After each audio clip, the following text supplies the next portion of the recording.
Hello! Welcome to Mass Market Monday. My name is Jennifer.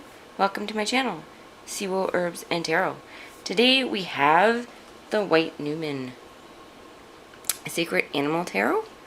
This one just came out, and I was sort of on the fence about it. This is sort of a first look at the cards because I have seen some of them and I haven't seen all of them, so I haven't had a chance to do a real deep dive. But first of all, I really love the box. This is my first box that opens like this, and it's just really cool. And then the cards in the deck are in here.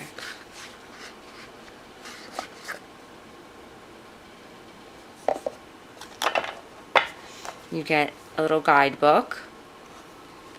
I just want to say that as somebody that wears glasses and doesn't have the best eyesight, this type is smaller than I would like. And I understand it has to fit in a guidebook. That would be my only gripe. I really love the little tiny book though, so it's really adorable. These are the cards. They are very, very glossy. I like the weight of the cardstock. It's flexible, but it feels like substantial. I'd really love to edge this. That'd be really cool, and like maybe like a blue or a purple. The backs are not reversible. I'm just gonna take you through the cards and then I guess pull out some cards that maybe I like and some that I didn't like so much.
Okay, so first you have two extra cards in here, the White Numan and the Black Numan, and I do apologize because this is a first impressions, very, very first look at this deck. I haven't had a chance to read the guidebook and figure out the relevance of these two, but I really love the art on them. I can't wait to find out more.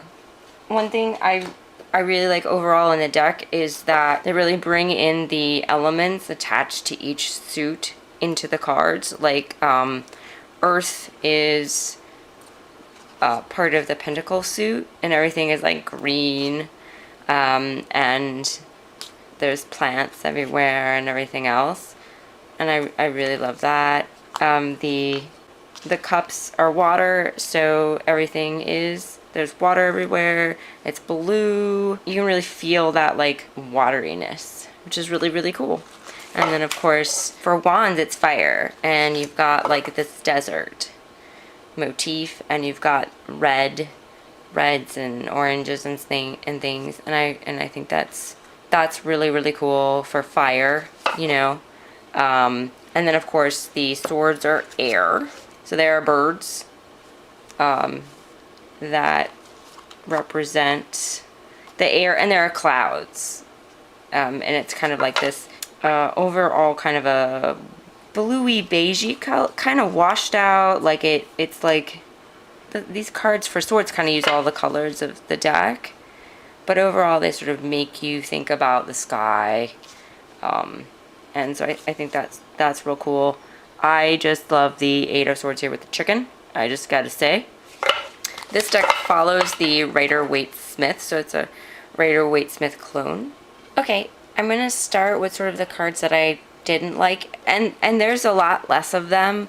I may come up with more as I work with the deck, but at first glance, so this is the Three of Swords, and usually this is a heart with swords stabbed through it. And even though I really love that they took a chance and they sort of did not do that iconic imagery and tried to do something different, I don't like it, and I don't know why. It does portray the sentiment of the card. Like, it is pretty gruesome. It's this person is stabbed 3 times and is not very happy. So, but I just for some reason don't like it. It could possibly be just the art itself and how they chose to portray the Three of Swords. This one is usually my favorite. This is the Two of Swords, and usually this person is blindfolded and trying to make a decision, and with a swords cross, which I really love. This one, I feel like it portrays less of that idea, even though you have the 2 swords and she's juggling them. So you can see that she's trying to make a decision. I think I'm just so in love with that iconic imagery of, I just don't have room in my heart for anything else. I feel like it's not as strong an image as the original Rider-Waite-Smith image. This one, so apparently these are all my cards that are usually my favorites in other decks, but not in this one. So this is the Eight of Wands, and I love this one. Usually it's like got all these wands going diagonal on the page, on the card. A lot of times it's to represent movement and motion, and I really love this. The snakes kind of creep me out. I'm like, and I always take the Eight of Wands as like a really positive card of things moving around, and I mean, I don't know why, but the snakes really creep me out. I just think about Indiana Jones and like him being scared of snakes and everything else. So I can see that it does have the movement in here because you can think about the wiggling snakes going all around, and so it does have the energy of the card, but again, no snakes for me. This is the Moon card, and usually it's not my favorite card, and in this deck it is not my favorite card. I don't feel like, for me, it portrayed anything that I felt like the Moon card represented. It looks like these 2 wolves are fighting. There's like blood around. It does have the moon in it, but I just don't get it. So maybe after studying it and reading the guidebook, seeing what the guidebook says, that will help me understand this card better. And this is the Hangman, and also like this is the only card with these borders, and it's a really sort of zoomed like out image, so he's smaller on the card, and for some reason it just feels like it doesn't go with the rest of the deck. Usually the Hangman is again one of my favorites. So okay, so those are the cards that like I just didn't understand, weren't my favorite. So there's not too many, which is real good. And these are the ones that I like a lot. So this is the Knight of Pentacles, and I love that she's, a lot of times the knights are portrayed writing something, and I really, really love this. I love that she's on this big cow, I believe, bull, and you know, I just love it. She's sort of balancing the pentagram. She's got the moon over her head, and it's really cool. So it makes me think about, Pentacles about Earth. It just makes me think very earthy with the bowl and everything else, and it's just very, very kind of slow and steady and everything else. So I love that. And she's not in a lot of motion. She's very like measured in her movement.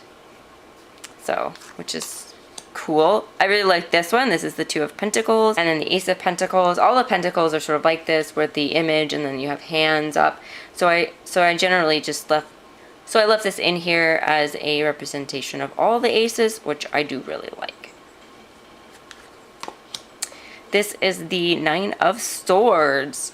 What I do like is that this card is like, oh, I can't sleep. I've got too many thoughts in my head, too many things going on. And I love she's on pillows, and she's literally like kind of, I think of this as like maybe juggling her thoughts. And she's like basically like, I'm wide awake, I can't sleep, too much in my brain. So I really liked how they did that. This is the Knight of Cups, another knight. And so you can see this knight is moving a little more. This is the Three of Cups. Just a card I really like the Three of Cups. So this is the Seven of Wands, and I love the two guys sort of like fight, but it's like a dance fight, you know, like in the movies where they like have those like dancers and stuff like that. I don't know, but it just seems like they're about to perform some sort of dramatic, theatrical, like dance battle.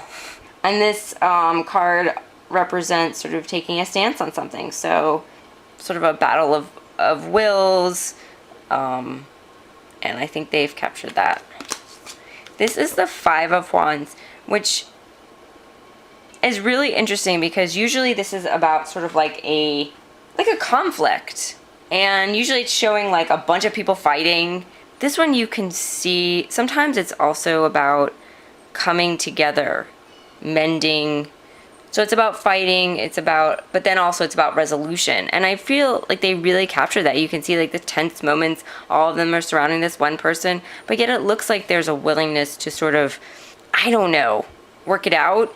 This is still a very like fighty card, but like it feels like you can see that.